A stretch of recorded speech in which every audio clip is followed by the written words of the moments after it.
first full album debuted at number 4 on the charts. Eat 'Em and Smile is David Lee Roth at his David Lee Rothiest. He's completely off whatever restraints Van Halen and his management had on him, and he goes all out with this album. I think it's okay. The cheesy pop stuff is fun, but the spandex outfits and the girly eye makeup stuff really isn't my thing. I won't say much to criticize this album because, frankly, when it comes to David Lee Roth's solo career, this is the high point. I'm not kidding. It's obnoxious and silly, but it's also genuine and fun, and that makes for good pop music. But as we move on, you'll see why I say that this is the high point of Roth's solo career. It's all downhill from here. I mean, it gets sad. Van Halen's next release was 1988's OU812. The title is a sort of joke retort to Roth's album title. Now, this album is the reason why so many Roth fans hate Sammy Hagar. How do I know when it's love? I can't tell you, but it'll last forever. When It's Love is the furthest the band ever got away from the music of the early Van Halen records. It's the most famous Van Hagar era ballad. And I like the song. Of course. The musical composition is good, and Sammy really belts it out in this one.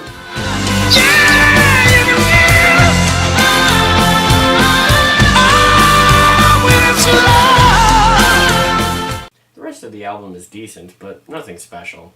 The only other song of note is Finish What You Started. Come on, baby, finish what you started. Earlier that year, David Lee Roth had released his second solo album, Skyscraper, which features my favorite song of Roth's solo career.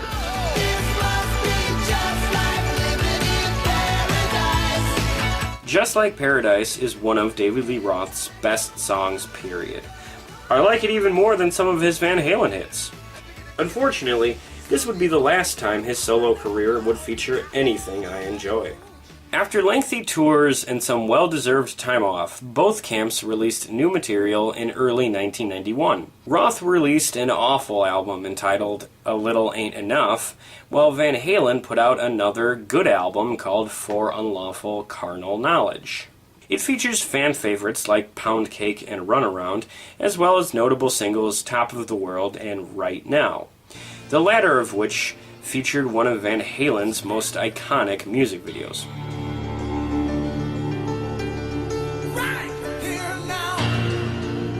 Although he was unhappy with the music video, Sammy feels that Right Now features the best lyrics he ever wrote for the group, and it's one of his favorite songs from the Van Hagar era. And favorite Van Halen song? It's a toss-up between Dreams and Right Now. In 1993, Van Halen released a live album that was recorded during the Fuck Tour. It's a good live album, and it's really interesting to hear Sammy's take on Dave's songs. In 1994, David Lee Roth released Your Filthy Little Mouth, another flop. The album barely charted, as audiences had seemingly grown weary of Roth's outdated, over-the-top antics. As Van Halen prepared their next release, trouble started brewing. Both Sammy and Alex Van Halen were going through divorces, Eddie entered rehab for his alcoholism, and their longtime manager passed away. Sammy was then pressured by an old contract to release a greatest hits CD, which annoyed a now-sober Eddie, who felt it distracted Sammy from the band. The recording process for 1995's Balance also caused tension, as Sammy and Eddie worked separately as much as possible. It shows. Balance is one of 2 Van Halen albums that doesn't have a single redeeming track.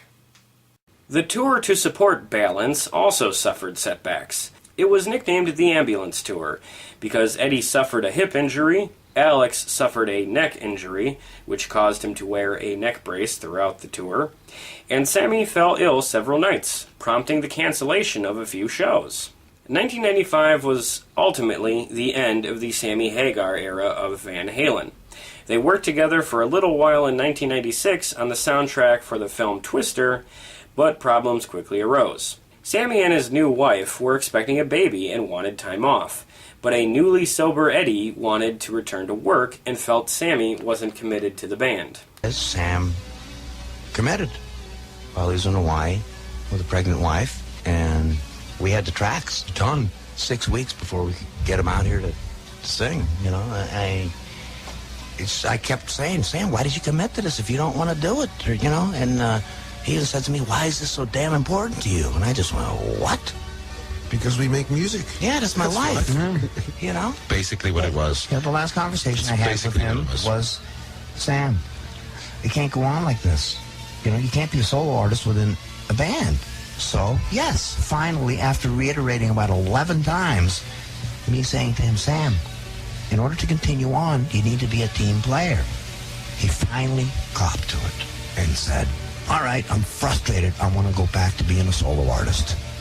And he quit. End of story. Called by Eddie on Father's Day morning. He just called up and says, hey, we got to talk, And Eddie just goes, you know, you really frustrate me. You never do anything I asked you to do. And he goes, and you've always been a solo artist anyway. You might as well just go back to being a solo artist. Quote, unquote. Exactly that.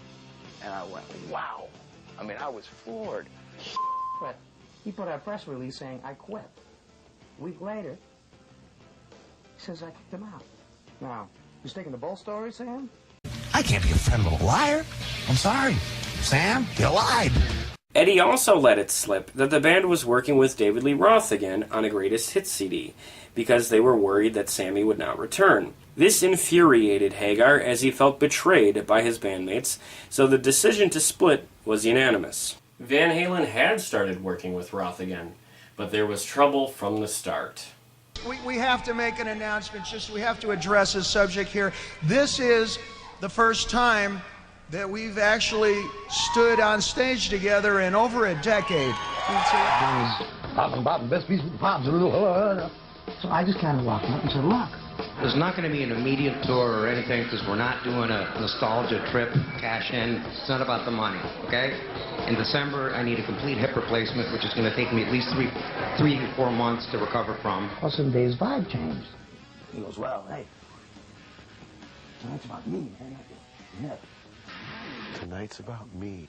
Perhaps they had called Roth too early, as he had clearly learned nothing about humility from his now failed solo career, which had sunk so low as to feature a failed stint in Vegas.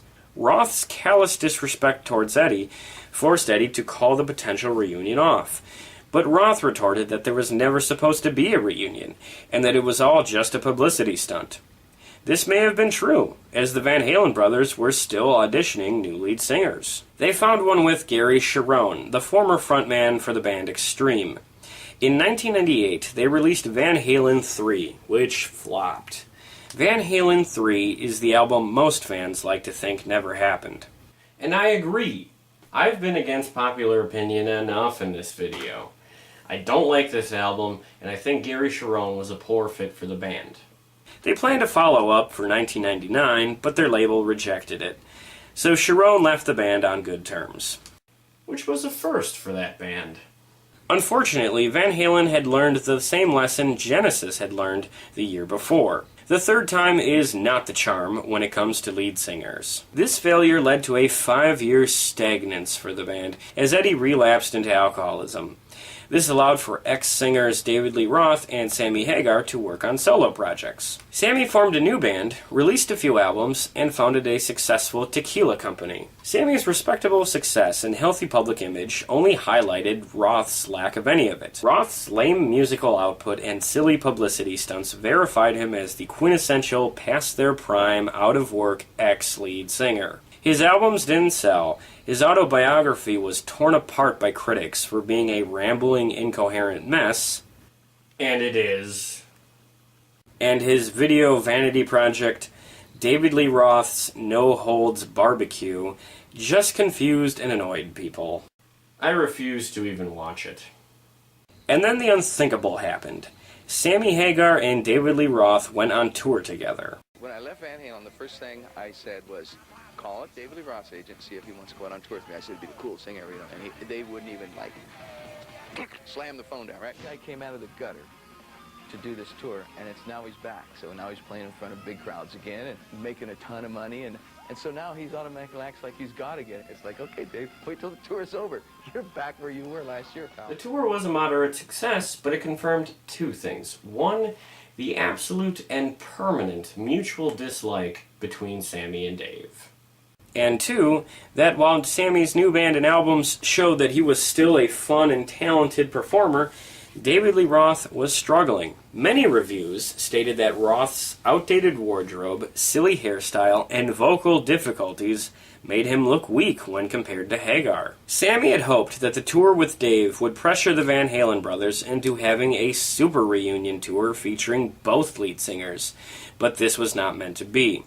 The brothers did, however, reach out to Sammy for a reunion tour in the summer of 2004, a tour that was doomed from the start. First, Eddie Van Halen was, now again, a complete alcoholic. Secondly, Eddie did not want bassist Mike Anthony to join the reunion, as he felt Anthony had betrayed the band by performing alongside Hagar during the Sammy and Dave tour. Hagar refused to participate without Anthony, and Eddie finally relented only when Anthony, Hagar, and their new manager all agreed to take pay cuts. Additionally, Eddie resented Sammy's successful tequila business and forbid Hagar from promoting it while on the tour. This was all before the tour even began. Overpriced tickets and a constantly drunk Eddie Van Halen hindered the reunion both financially and critically. And on the tour finale in Tucson, Eddie smashed his favorite guitar. A fitting metaphor for the entire ill-fated reunion. Since that tour, Sammy Hagar and Michael Anthony have been permanently removed from the band. Hagar returned to his solo career and took Anthony with him. They toured as the other half of Van Halen in 2006 and formed the supergroup Chickenfoot in 2008 with Joe Satriani and Red Hot Chili Peppers drummer Chad Smith. Meanwhile, the brothers Van Halen returned to their stagnance as Eddie's alcoholism spiraled out of control. Finally, in early 2007, he entered rehab. Again. Just in time to miss Van Halen's induction into the Rock and Roll Hall of Fame. David Lee Roth did not attend either, but Sammy did. I can't tell you how much I wish everyone was here tonight, and it's out of our control, and it's out of some other people's control. And I think it's a good thing. I think Eddie's going to come out the other side a better person, and maybe we'll get our buddy back. Eddie's stint in rehab might have been because of pressure from his next gig, the long-anticipated reunion with David Lee Roth. Roth finally learned what Glenn Frey, Tommy Shaw, Joe Perry, and even Mick Jagger had to learn. The band is worth more than the sum of its parts. Roth reunited with the Van Halen brothers in mid-2007 and toured through 2008. Eddie's son Wolfgang replaced Anthony on bass. I got a question. Will Michael Anthony be on any LA gigs? No, Michael Anthony is part of this band's history. There's a lot of great alumni who have been through this band. I'm shocked that any of us are still vertical after 30 years, okay? And as far as why Wolf is in the band, may I speak for you, Ed? Tap me on the shoulder in the limo on the way home if I'm wrong here. But while we're at the top of our game, and we really are, I understand how he wanted to play with the boy because he's amazing, and you heard me say that. The reunion tour was a huge success, and I was lucky enough to attend. The show was awesome, as it covered the entire Roth era. The newly reunited Van Halen surprised everyone again this year by releasing their first album with Roth since 1984. 2012's A Different Kind of Truth debuted at number 2 on the charts and kicked off another Roth-fronted Van Halen tour. A Different Kind of Truth is okay. It features 2 or 3 songs I like, and the rest I don't care for. Truly a return to form.